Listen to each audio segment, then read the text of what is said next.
দেশৰ অন্যান্য প্ৰান্তৰ লগতে অসমতো পালন পবিত্ৰ ঈদ উল আজহা। পুৱাই ৰাজ্যৰ ঈদগাহ মৈদানসমূহত আদায় সমূহীয়া নামাজ পালন কৰিলে ঈদ উল আজহাত কুৰবানী দিয়াৰ বিশেষ পৰম্পৰা। সামাজিক মাধ্যম যোগে দেশবাসীক ঈদ উল আজহাৰ শুভেচ্ছা জ্ঞাপন প্ৰধানমন্ত্ৰীৰ। মুখ্যমন্ত্ৰী হিমন্ত বিশ্ব শৰ্মায়ো ৰাজ্যবাসীক যাচিলে ঈদৰ শুভেচ্ছা। এয়া গুৱাহাটী মহানগৰৰ হাতীগাঁৱৰ দৃশ্য।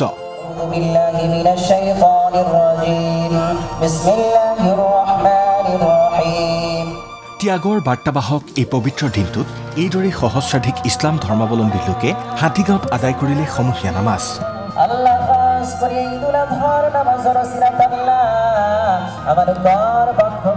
সকলোৰে মাজত ভাতৃত্ববোধ, সহানুভূতি আৰু সম্প্ৰীতিৰ বান্ধোন অধিক শক্তিশালী হোৱাৰ আশাৰে হাজাৰ হাজাৰ লোক সমবেত হ'ল। চমৰীয়া সমষ্টিৰ বিধায়ক ৰেকিবুদ্দিন আহমেদেও ৰাজ্যবাসীক জ্ঞাপন কৰিলে ঈদৰ শুভেচ্ছা। অৱশ্যে কুৰবানীক লৈ এটা পক্ষই অনাহকত বিতৰ্ক কৰা বুলি আক্ষেপ প্ৰকাশ কৰিলে বিধায়কগৰাকীয়ে। আজি এই পবিত্ৰ মুহূৰ্তত মই সকলোকে আমি যাতে ভাতৃত্ববোধ অসমৰ জনসাধাৰণৰ মাজত ঐক্যৰ এনাজৰী বান্ধ থাকে।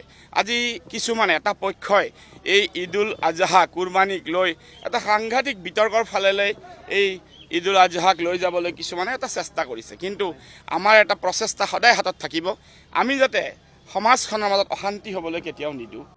অসমৰ সমাজ জীৱনত আজান ফকীৰৰ উল্লেখনীয় ভূমিকাক সোঁৱৰণ কৰি বিধায়ক ৰেকিবুদ্দিন আহমেদে শুনালে জিকিৰ। যায় আগতে হয় চাহেব হয়, এই ভকত যায় পাছতে হয় চাহেব হয়, হাই হাই ঐ সোণাই নৈৰ পাৰতে যদি আল্লাহ ৰহমৰ গিৰিহত গিৰিহত তুমি আল্লাহ চাহেব যদি কৰা দৰিয়াৰ পাৰ। আল শাহ মিৰাণ হজৰত আজান ফকীৰ চাহাবে এই তাহানিৰ কিমান শ বছৰ আগত বৈষ্ণৱী আন্দোলনৰ লগত একতাৰ দোলেৰে বান্ধ খুৱাই, বৈষ্ণৱী আন্দোলনৰ লগত শংকৰী আন্দোলনৰ লগত একতাৰ ৰূপে বান্ধ খুৱাই আল্লাহ আল কুৰআন আৰু হাদিছৰ বাণীবোৰক জিকিৰত পৰিণত কৰি একতাৰ দোলেৰে বান্ধ খাবলৈ আহ্বান জনাইছে। শিৱসাগৰত প্ৰতিকূল বতৰকো নেওচি ৰাইজে ষ্টেচন চাৰিআলি মছজিদ প্ৰাংগণত আদায় কৰিলে সমূহীয়া নামাজ। শিৱসাগৰ তথা অসম বিশ্ব শান্তিৰ বাবে আমি দোৱা কৰিছোঁ যাতে আমি সকলো জাতি ধৰ্ম একেলগে মিলি থাকিব পাৰোঁ আৰু অসমখনত যে শান্তি হওক সেইকাৰণেও দোৱা কৰিছোঁ। আৰবীত ঈদ শব্দৰ অৰ্থ হৈছে আনন্দ ফূৰ্তি আৰু আজহা শব্দৰ অৰ্থ হৈছে কুৰবানী অৰ্থাৎ ত্যাগ। এক কথাত ঈদ উল আজহা মানেই ত্যাগৰ এক উৎসৱ।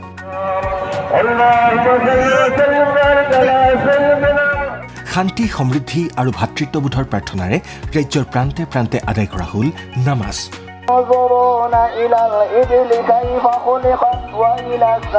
উজনিৰ পৰা নামনিলৈ ঈদ উজ জোহাক লৈ ইছলাম ধৰ্মী ৰাইজৰ মাজত ব্যাপক উৎসাহ।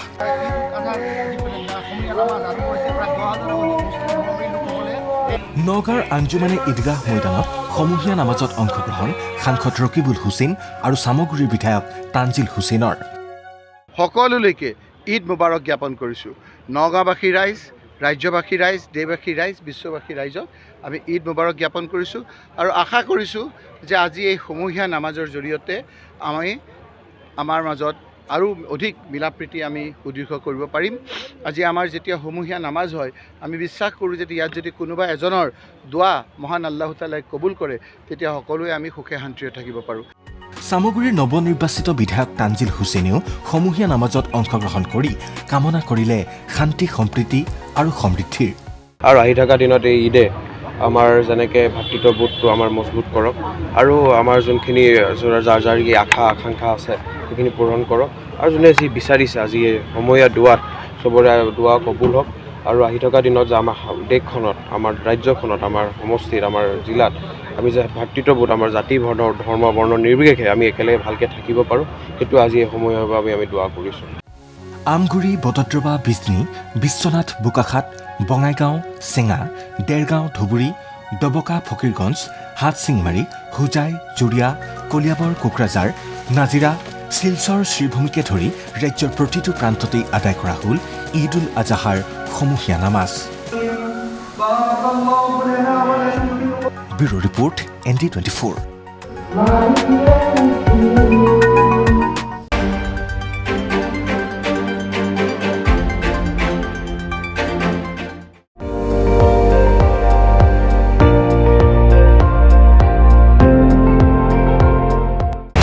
আপুনি চাই আছে ND24, সৰ্বশ্ৰেষ্ঠ নহয় সৰ্বোত্তমৰ দৌৰ।